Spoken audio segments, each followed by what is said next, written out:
السلام علیکم ورحمۃ اللہ وبرکاتہ۔ نحمدہ ونصلی علی رسولہ الکریم، اما بعد۔ رب اشرح لی صدری ویسر لی امری واحلل عقدۃ من لسانی یفقہوا قولی۔ رب یسر ولا تعسر وتمم بالخیر وبک نستعین یا فتاح۔ رب زدنی علما، رب زدنی علما، رب زدنی علما، علما نافعا۔ اللہم انفعنی بما علمتنی وعلمنی ما ينفعنی وانفع الناس بعلمی۔ اللہم اعطنی بفضلک افضل ما تؤتی عبادک الصالحین۔ فاعوذ باللہ من الشیطان الرجیم، بسم اللہ الرحمن الرحیم۔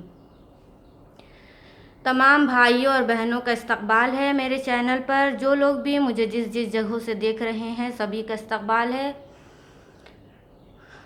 الحمدللہ، اللہ کا شکر ہے کہ ہم لوگوں نے تختی نمبر 5 مکمل کیا۔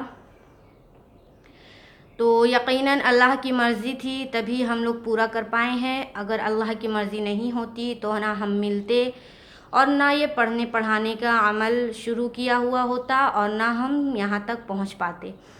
تو کہتے ہیں نا، ہر کام اللہ کی مرضی سے ہوتی ہے، اور یقیناً اللہ کی ہی مرضی تھی تو ہم لوگ یہاں تک پہنچ پائے ہیں۔ تو اللہ کا بہت بڑا شکر و احسان ہے۔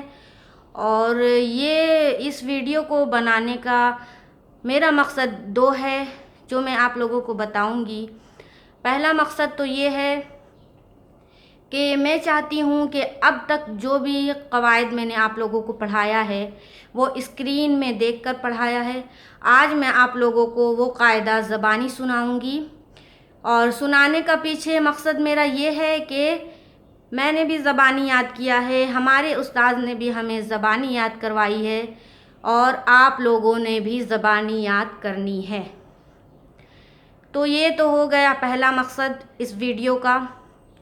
اور دوسرا مقصد ہمارا یہ ہے کہ میں چاہتی ہوں کہ جو ابھی تک ہم لوگوں نے سارے قواعد پڑھے ہیں وہ میں ایک ویڈیو میں بنا کر ڈال دوں، تاکہ آپ لوگ اس ویڈیو کو دیکھ کر سارے قاعدے کو نوٹ کر لیں کاپی میں اور پھر اسے یاد کریں۔ تو نوٹ کرنا جو ہے تو وہ تو یاد کرنے کی غرض سے ہی ہونا چاہیے، کیونکہ دیکھیے اگر ہم نوٹ کر لیں گے اور وہ کاپی کہیں گم ہو گئی خدا نخواستہ، یا پھر کہیں کچھ پھٹ گیا یا کسی نے چوری کر لی، تو وہ کیا ہوگا، وہ علم جو ہم لوگوں نے سیکھا ہے وہ ضائع ہو جائے گی۔ اور اگر آپ یاد کر لیتی ہیں یا آپ یاد کر لیتے ہیں تو یہ آپ کے دماغ میں ایک طرح سے سیف ہو جائے گا، تو آپ کے دماغ سے نہ کوئی اسے مٹا سکتا ہے، نہ کوئی چوری کر سکتا ہے، اور نہ وہ وہاں سے گم ہو سکتا ہے۔ تو ہمارا مقصد یہی ہونا چاہیے کہ یہ جو قاعدہ ہے اسے میں نوٹ کر کے زبانی اسے یاد کروں۔ تو یہ تو تھی ایک چھوٹی سی مثال جو میں نے آپ لوگوں کو بتایا۔ اگر آپ کاپی میں نوٹ کر کے رکھ لیتے ہیں اور خدا نخواستہ گم ہو گیا تو یہ آپ کا جو علم ہے جو آپ نے سیکھا ہے وہ ضائع ہو جائے گی۔ تو میں تو آپ لوگوں سے گزارش کروں گی کہ اسے نوٹ کر کے اور اسے زبانی یاد کر لیں۔ تو یہ تھا ہمارا دوسرا مقصد۔ تو آپ کو پہلا تختی سے تختی نمبر 5 تک آپ کو جتنے قاعدے ہم نے پڑھائے ہیں وہ سارے میں آپ لوگوں کو ویڈیو میں بتاؤں گی۔ تو چلیے شروع کرتے ہیں۔ سب سے پہلے ہم لوگوں نے پڑھا تھا تختی نمبر 1 جو کہ تھا مفردات، اور میں نے بتایا تھا الگ الگ حرفوں کو مفردات کہتے ہیں۔ الگ الگ حرفوں کو مفردات کہتے ہیں۔ جو بھی حرف الگ الگ ہو، اس کے اوپر کسی قسم کی کوئی بھی حرکت نہ ہو، وہ مفردات کہلاتی ہے۔ جیسے کہ الف، با، تا، یہ سب الگ الگ ہیں اور اس کے اوپر کوئی بھی کسی قسم کی حرکت نہیں ہے، نہ زبر کی حرکت ہے، نہ زیر کی، نہ پیش کی، تو یہ مفردات ہے، اسے مفردات کہتے ہیں۔ تو الگ الگ حرفوں کو مفردات کہتے ہیں۔ دوسری تختی تھی مرکبات، تو ملے جلے حرفوں کو مرکبات کہتے ہیں۔ جو حرف ایک دوسرے حرف سے مل کر آئے، چاہے وہ 2 حرف ملے ہوئے ہو یا 3 حرف یا 4 حرف یا 4 سے زائد حرف، جتنے بھی حرف ملے ہوئے ہو وہ مرکبات کہلائیں گے۔ اس کے اوپر بھی کسی قسم کی حرکت نہیں ہوگی، صرف حرف ملا ہوا ہوگا، جیسے کہ لام با، نون با لام، کاف الف، اچھا لام لام، اس طرح سے مل کے جو آئے وہ ہے مرکبات۔ اس کے بعد ہم لوگوں نے پڑھا تھا تختی نمبر 3 حرکات۔ تو میں نے بتایا تھا کہ زبر زیر پیش کو حرکات کہتے ہیں، زبر زیر پیش کو حرکات کہتے ہیں، اور زبر زیر پیش کو ہم جلدی پڑھیں گے، تھوڑا بھی نہیں کھینچیں گے، بالکل نہیں کھینچنا ہے، جلد ادا کرنی ہے۔ تو زبر زیر پیش کو حرکات کہتے ہیں۔ زبر زیر پیش کو جلدی پڑھے، تھوڑا بھی نہ کھینچے، اور زیر اور پیش کو جب ہم پڑھیں گے تو یہ دھیان رکھتے ہوئے پڑھیں گے کہ ہمیں معروف پڑھنا ہے، مجہول نہیں پڑھنا ہے۔ کیونکہ معروف اور مجہول کی جو غلطی ہوتی ہے وہ اکثر زیر اور پیش میں ہی ہوتی ہے۔ وہ کس طرح سے کہ اگر ہم نے پڑھا با زیر بے تا زیر تے تو یہ ہو گیا مجہول، اور اگر ہم پڑھتے ہیں با زیر بی تا زیر تی تو یہ ہو گیا معروف۔ تو ہمیں معروف پڑھنا ہے، مجہول سے بچنا ہے۔ اب آتے ہیں با پیش بو تا پیش تو سا پیش سو، یہ ہو گیا مجہول، اور اگر ہم پڑھتے ہیں با پیش بو تا پیش تو یہ ہو گیا معروف۔ ہمیں معروف پڑھنا ہے اور مجہول سے بچنا ہے۔ اور پھر سے میں ایک بار دہراتی ہوں، تختی نمبر 3 حرکات۔ زبر زیر پیش کو حرکات کہتے ہیں، زبر زیر پیش کو جلدی پڑھیں، تھوڑا بھی نہ کھینچیں، اور معروف پڑھیں اور مجہول آواز سے بچیں۔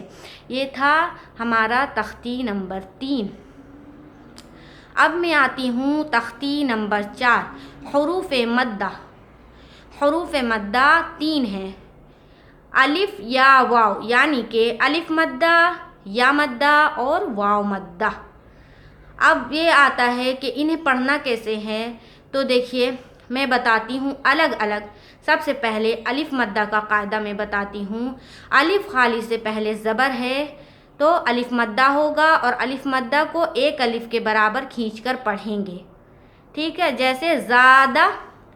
اب آتے ہیں یا مدہ کی طرف۔ یا ساکن سے پہلے زیر ہو تو یا مدہ ہوگی، یا مدہ کو ایک الف کے برابر کھینچ کر پڑھیں گے، جیسے دینی۔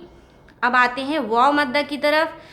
واو ساکن سے پہلے پیش ہو تو واو مدہ ہوگا، واو مدہ کو ایک الف کے بقدر کھینچ کر پڑھیں گے، جیسے توبو۔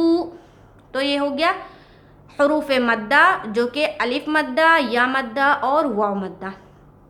اب میں آپ لوگوں کو بتاتی ہوں کہ جب ہم مدرسے میں پڑھتے ہیں تو جو ایگزامس ہوتے ہیں اس میں کوشچن آتے ہیں۔